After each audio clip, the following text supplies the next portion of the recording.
నమస్తే. ఈరోజు మనతో చాలా విశిష్టమైన వ్యక్తి ఉన్నారు.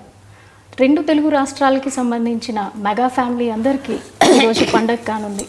ఆవిడెవరో కాదు, ముద్దుగా అందరూ అంజనమ్మ అని పిలుచుకునే మన చిరంజీవి గారి తల్లిగారైన అంజనాదేవి గారు. అమ్మ నమస్తే. నమస్తే అండి. అమ్మ సినీ కళామ తల్లికి 3 స్టార్స్ని ఇచ్చారు. అదేవిధంగా 6 మళ్ళీ యువతరాన్ని ఇచ్చారు.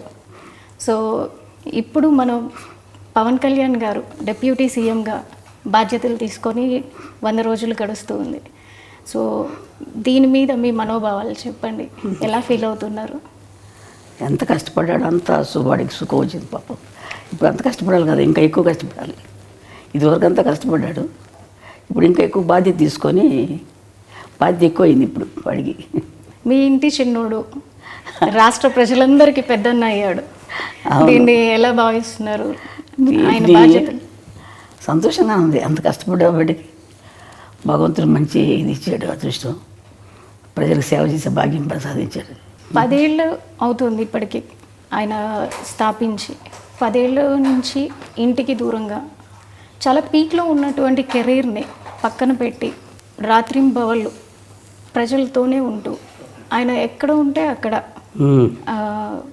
కొన్ని ప్రాంతాల్లో అయితే కనుక ఆయన నేల మీద పడుకున్న రోజులు కూడా ఉన్నాయి. మంచినీళ్ళు దొరకని ప్రాంతాలు అంటే పాడేరు లాంటి ప్రాంతాల్లో కూడా ఆయన తిరిగి ఎప్పుడు పట్టుపరుపుల మీద ఉండే పర్సన్. ఒక్కసారిగా ఆ విధంగా ఉంటాం. అలా చూసినప్పుడు మీకు ఎలా అనిపించింది? బాధగా ఉంటుంది. మరి చెట్లు తిరుగుతున్నారంటే వారికి అవన్నీ ఏం లేదు. ఇంట్లో అయినా సరే ఎక్కడైనా అట్ట పడుకుంటాడు. అలా షూటింగ్ వచ్చేసి అలా ఆ సోఫాల మీద అలా పడుకొని నిద్రపోతాడు. గదిలో పడుకోవాలని లేదు. కష్టపడతాడు. ఇంత కష్టపడ్డానమ్మా అని కూడా చెప్పడు. నాకు బాధగా ఉంటుంది వాడు చేస్తుంటే, అట్లా అంత కష్టపడుతున్నాడే బిడ్డ అని చెప్పేసి. చిన్నప్పటి నుంచి కూడా ఏం అడిగేవాడు కాదు అసలు. చిన్నప్పుడు అదొకలా కామ్గా ఉండేవాడు అంతే మనిషి. అన్నం భోజనానికి రమ్మంటే కూడా వచ్చేవాడు కాదు. అందరూ వచ్చేవారు, వాడు లేట్గా వచ్చేవాడు భోజనానికి. ఇది కావాలి అది కావాలని ఏం అడిగేవాడు కాదు అసలు. మీకు చేతి వంట ఏది ఇష్టం ఆయనకి? వాడికి పలావ్ ఇష్టం.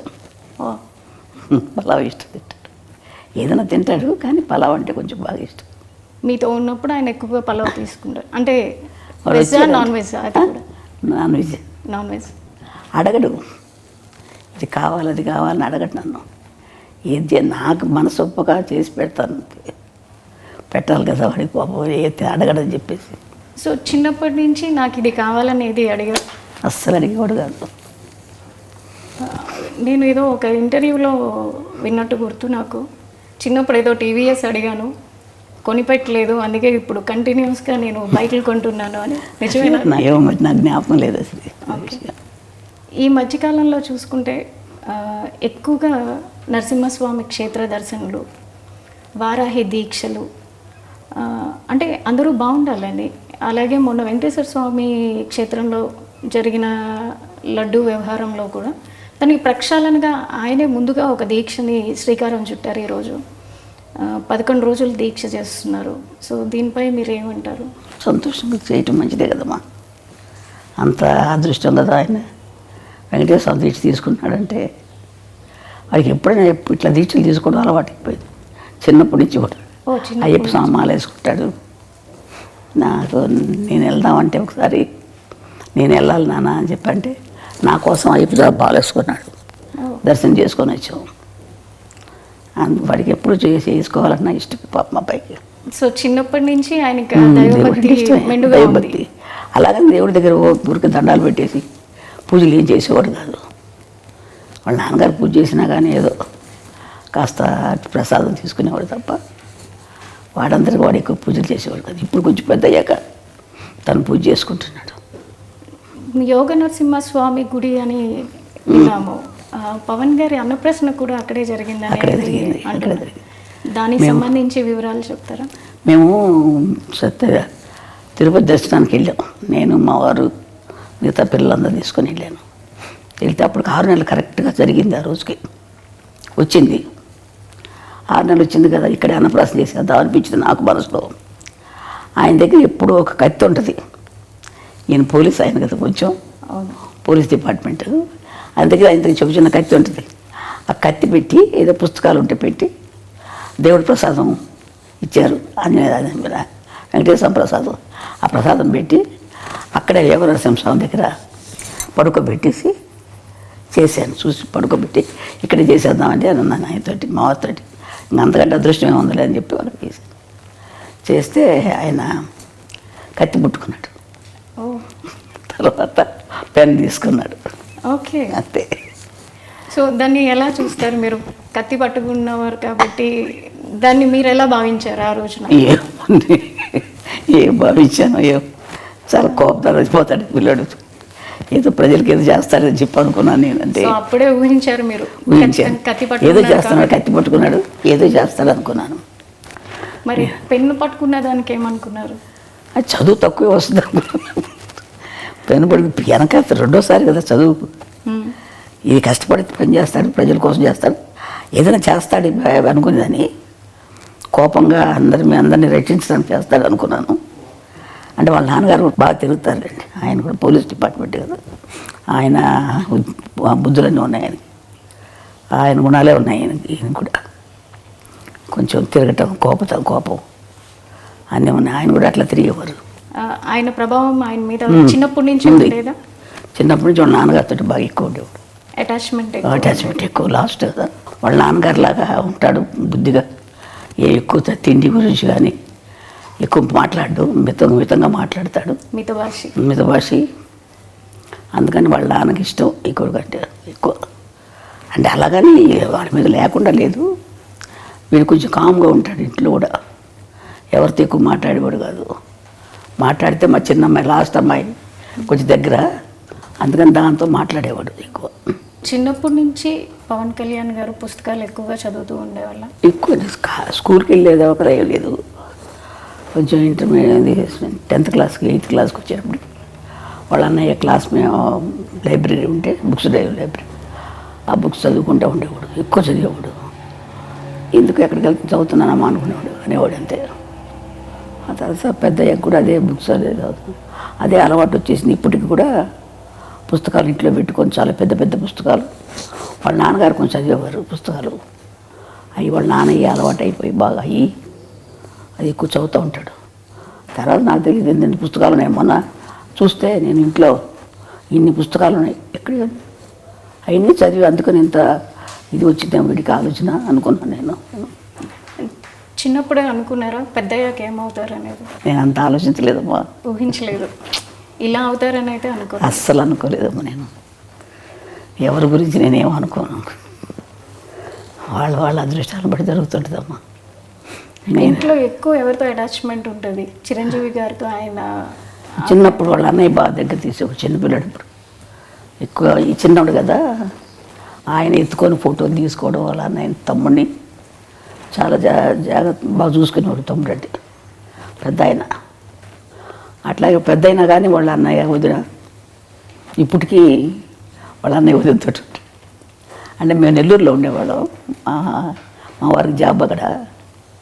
ఇంకా అందుకని మాకు ట్రాన్స్ఫర్లు అయ్యాయి, అందుకని పిల్లలు చదువులు సరిగ్గా ఉండవని చెప్పేసి నేను తీసుకెళ్ళిపోతానమ్మా అన్నాడు మా పెద్ద అబ్బాయి. కళ్యాణ్ బాబుని తీసుకెళ్తాను, అక్కడ చదివిస్తానని, అందుకని పంపించాను మెడ్రాస్కి. కళ్యాణ్ గారికి మీరు అన్నప్రసన్న ఇప్పుడే పేరు పెట్టి ఉంటారు కదా, చిన్నప్పుడు పెట్టిన పేరు పవన్ కళ్యాణ్ అయినా? లేదు, కళ్యాణ్ కుమార్ అని పెట్టాం, శ్రీ కళ్యాణ్ కుమార్ అని పెట్టాం. ఆ తర్వాత పవన్ అని ఎవరో పెట్టారంట, నాకు తెలియదు అది. ఇప్పుడు అన్నప్రసన్న చేసినప్పుడు మీరు ఖచ్చితంగా ఏదో సాధిస్తాడు అని అనుకున్నారు కదా. 10 ఏళ్ళు అవుతుంది పార్టీని స్థాపించి, దానికన్నా ముందు ప్రజారాజ్యంలో అన్నగారితో ఉంటూనే అక్కడ యూత్ వింగ్ చూస్తూ అప్పుడు ప్రజల్లోనే మమేకమై ఉన్నారు. అప్పటికే ఆయన సినిమాల్లో ఒక చేస్తున్నారు, కొంచెం ఎదుగుతూ ఉన్నారు. అంటే మళ్ళీ పార్టీల వైపు మొగ్గుతున్నప్పుడు మీరు ఎలా భావించారు? నాకు ఎందుకు ఈ పార్టీలు మనకి సినిమాల్లో చేసుకుంటే బాగుంటుంది కదా అనిపించింది నాకు. అనిపించిన తర్వాత వాడి ఇష్టం, మనం ఏం చెప్పగలం. అవి చేస్తానమ్మా, ఇది చేస్తానని. సో మీరు వాదించారా అప్పట్లో? వాదించలేదు, నేను ఎక్కువ వాదించను అసలు. వాడి ఇష్టం, వాళ్ళు పెద్దోళ్ళు అయిపోయారు, వాళ్ళ ఆలోచనలు వాళ్ళకు ఉంటాయి కదా. మనకు పెద్ద నాలెడ్జ్ ఏముంటుంది, వాళ్ళకున్నంత ఉండదు కదా మనకి మాకు అని చెప్పి నేనేం ఎక్కువ వాదించేదాన్ని కదా. అడిగేదాన్ని, నాన్న సినిమాలు చేసుకోకూడదా, ఎందుకు ఇది మనకి ఇదంటే, ఏం లేదమ్మా అది ఇది అన్నీ చేసుకుంటాను. సో కొన్ని ఇంటర్వ్యూల్లో చిరంజీవి గారు కూడా ఒకానొక టైంలో ఏమైపోతాడో, కళ్యాణ్ గారు ఎక్కువగా పుస్తకాలు చదవటం, ఎక్కడన్నా ఏదైనా చిన్న అన్యాయం జరిగినా దాని వైపు ఆయన మొగ్గు చూపడం, ముందు తూపుతాడు దాన్ని. అది చూసిన తర్వాత నేను ఒకానొక టైంలో ఎక్కడ ఒక రెబల్ అయిపోతారో అని భయపడిన రోజులు కూడా ఉన్నాయి అన్నారు. సో మీరు కూడా అట్లా ఏమన్నా? నేను లేనప్పుడు దగ్గర లేను, మేము నెల్లూరులో ఉండేవాళ్ళం, మాకు తెలియదు, అది వాళ్ళ అన్నయ్యకి తెలుసు. సో ఇప్పుడు ఎట్లా చూస్తున్నారు అంటే ఈ 10 years ఫ్యామిలీని వదిలేసి ఆయన ఉండి కష్టపడి ఇప్పుడు డిప్యూటీ సీఎంగా ఉండి వచ్చిన వెంటనే ఆయన మార్క్ ఎక్కడైనా చూపిస్తారు. మొన్న వరదల్లో చూసుకుంటే కనుక వచ్చిన రోజే ఆయన వచ్చిన వెంటనే ఇమ్మీడియట్ యాక్షన్ చూపించారు. వచ్చాను, తను పని చేసుకున్నారు. అట్లాగే ఎన్నైతే మనకి పంచాయతీలు ఉన్నాయో ప్రతి పంచాయతీకి డబ్బు అందాలన్న ఉద్దేశంతో ఆయన పంచాయతీలకి డైరెక్ట్గా అమౌంట్ని డొనేట్ చేయడం జరిగింది. సో ఆయన మార్క్ ప్రతి చోట కనిపిస్తుంది పొలిటికల్గా. ఇంతకుముందు మీరు చాలామంది రాజకీయ వ్యక్తులను చూసుంటారు, ఇప్పుడు ఆయన చేస్తున్న విధానాన్ని చూస్తున్నారు, అది మీకు ఎట్లా అనిపిస్తుంది? మా అబ్బాయి మంచి పని చేస్తున్నాడు అనిపించింది నాకు. వాడు ప్రజలు సేవ చేస్తున్నాడు, చాలా సంతోషం. ప్రజలకు సేవ చేయాలి కదమ్మా, మనకున్నది మనం తింటాం కాదు కదా, నలుగురు పెడితేనే కదా మంచిది, సహాయం చేస్తేనే కదా. అంతే, ఎంతసేపు ఇంకా మనం ఉంది కదా అని మనమే తినేస్తూ ఉంటే వాళ్ళకి సహాయం లేకుండా ఎంతమంది అల్లాడుతున్నారు జనాలు పాపం. మన పాటికి మన జరిగినప్పుడు ఎంత బాధ కలిగిందో నాకు అసలైతే. అది కానీ తర్వాత ఇంకొక ఊరు కేరళలో ఇక్కడ ముందు కేరళలో మైనాడులో అక్కడ జరిగినా కానీ ఎంత బాధ కలిగింది, ఎంతో అల్లాడిపోయారు బిడ్డలు, చంటి బిడ్డలు, వాళ్ళు వీళ్ళు ఎంత బాధలు పడిపోయి ఉంటారు. అదే నేను ఊహించుకుంటే నాకు ఎంత బాధగా ఉంటుందో అనిపిస్తున్నాను. చూస్తుంటాను టీవీలో వార్తలు, చాలా బాధ కలుగుతాము. అలాంటి వాళ్ళకి సేవ చేయాలి, తప్పదు. ఏదో మనకు శక్తి కొద్ది మనం చేస్తే మంచిదే కదా, వాళ్ళకి సహాయం చేస్తే. సెలబ్రిటీగా మీరు అనుకున్నట్టుగా సినిమాలే చేసుకుంటూ ఉంటే ఆయన డొనేట్ చేసి వదిలేయటం జరిగేది. కానీ క్షేత్రస్థాయిలో ఆయనే ఉండి పొలిటీషియన్ అయ్యాక క్షేత్రస్థాయిలో ప్రతి ఒక్కరికి దగ్గరుండి ఆయనే ప్రతిదీ అందేలా చూసుకుంటున్నారు. సో ఈ విధానాన్ని మీరు ఎలా చూస్తారు? మంచి విధానం కదా మాది, వాటికి చేసేది మంచి విధానం. అందరికీ కూడా సర్దుకుంటాం, అందరికి సహాయం చేయటం అనేది అంత కలిసి రా, అంత బుద్ధి పుట్టాలి కదా చేయటానికి, అంత ఆలోచన రావాలి కదా. మంచిదే కదా మా చేసే బుద్ధి ఉంది. వాళ్ళ నాన్నగారికి కూడా ఉంది కొంచెం బుద్ధి, సేవ చేసే బుద్ధి. కళ్యాణ్ గారి ప్రస్థానం చూసుకుంటే అటు కెరీర్ వైజ్ కానీ ఇటు పొలిటికల్గా కానీ ఆయన మీద వాళ్ళ తండ్రి గారి ప్రభావం ఎక్కువ ఉందనుకుంటున్నారా, లేదా ఇంకెవరైనా ప్రేరేపణ ఉంది అని? ఇంకేం లేదు, వాళ్ళ నాన్నగారి ప్రభావం ఎక్కువ ఉంది. ఆయన ఇట్లాగే దాన ధర్మాలు చేసి సహాయం చేసేవారు, అందరికీ చేసేవారు. అదే బుద్ధి ఈయనకి కూడా వచ్చింది కొంచెం. అంటే అందరికి ముగ్గురికి ఉంది కొంచెం. ఈయన ఎక్కువ రాజకీయాలు ఉండబట్టి ఎక్కువగా కలిసేసుకుంటాడు. సినిమా ఫీల్డ్లో ఉండగా కూడా అందరికీ సహాయం చేసేవాడు, సినిమాలు యాక్ట్ చేసేటప్పుడు కూడా. ఇప్పుడు మీరు డిప్యూటీ సీఎంగా మీ అబ్బాయిని చూస్తున్నారు, తర్వాత నెక్స్ట్ ఇంకేమన్నా ఎదగాలని అనుకుంటున్నారా? ఏ స్థాయిలో మీ అబ్బాయిని చూడాలనుకుంటున్నారు? నేను అంత ఆశ లేదమ్మా నాకు, నేను అంత ఆశపడలేదు, అంత ఆలోచించలేదు. దేవుడు ఎలా చేస్తారో జరుగుతుంది అంతే. అంటే నేషనల్ వైడ్గా కూడా ఆయన మార్క్ పొలిటీషియన్గా మిగతా పొలిటీషియన్తో కంపేర్ చేసుకుంటే కనుక కళ్యాణ్ బాబు గారు వెళ్తున్న విధానం కావచ్చు, అటు డివోషనల్గా కావచ్చు, బీజేపీతో అలయన్స్ అవటం వల్ల కావచ్చు, ప్రతి ఒక్కరిలోనూ ఒక చైతన్యం వస్తుంది. సో ఆయన నేషనల్ లీడర్గా ఎదగాలని మీరు కూడా అందరితో పాటు ఆశిస్తున్నారు అనుకుంటా. వాడు ఇప్పుడు అనుకోలేదు కదా ఇలా డిప్యూటీ సీఎం అవుతాడు, అదే అలా జరుగుతుంది, ఆటోమేటిక్గా అవి జరుగుతాయి అట్లా. అంతే కదా, మనం ఆలోచించేది కొద్దిగా జరగవు కదా. దేవుడు ఎట్లా చేసుకుంటారు, భగవంతుడు ఎట్లా చేస్తాడు అట్లా చెప్తాడు. పవన్ కళ్యాణ్ గారు వారి తండ్రి గారైన వెంకట్రావు గారి నుంచి చాలా వరకు ఆయన బుద్ధులే క్యారీ ఫార్వర్డ్ అయినాయి అని మీరు చెప్పారు. అదేవిధంగా ఆయన వెళ్ళే పద్ధతిలోనే కళ్యాణ్ గారు కూడా ఎక్కువగా వెళ్తూ ఉంటారు. కళ్యాణ్ గారికి చిన్నప్పుడు వారి తండ్రితో ఏ విధమైనటువంటి బాండింగ్ ఉండేది? మా ఆయన ఎక్కువ ఆయనతోటి బాగానే ఉండేవాడు. చిన్నప్పుడు కొంచెం పట్టుదల ఎక్కువ అయింది పిల్లడికి. ఏదైనా సరే నాకు ఇది కావాలంటే కావాలంతే, చెయ్యాలనుకుంటే చేస్తాడు. ఆ పట్టుదల ఉంది. ఒకసారి మా అమ్మగారు ఊరు మా మొగల్తూరు, వెస్ట్ గోదావరి మొగల్తూరుకి ఆయన నేను తీసుకెళ్తానని చెప్పి ఆయన వెళ్తున్నారు మా అమ్మ వాళ్ళ ఇంటికి.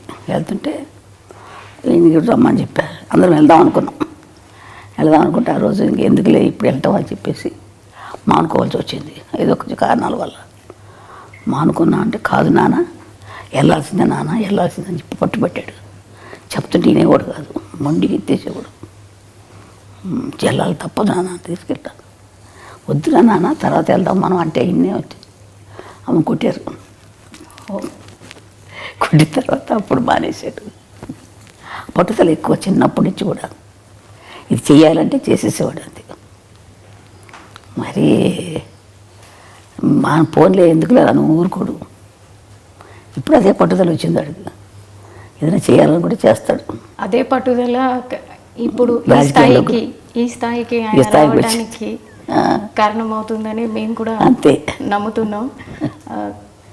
ఇప్పుడు చంద్రబాబు నాయుడు గారు జైల్లో ఉన్నప్పుడు కూడా ఆయన ఫ్లైట్లో రానినప్పుడు బై రోడ్ వచ్చారు. బై రోడ్ ఆపినప్పుడు కూడా ఆయన అక్కడే రోడ్డు మీద పడుకున్నప్పుడు చాలా బాధ కలిగిందమ్మా.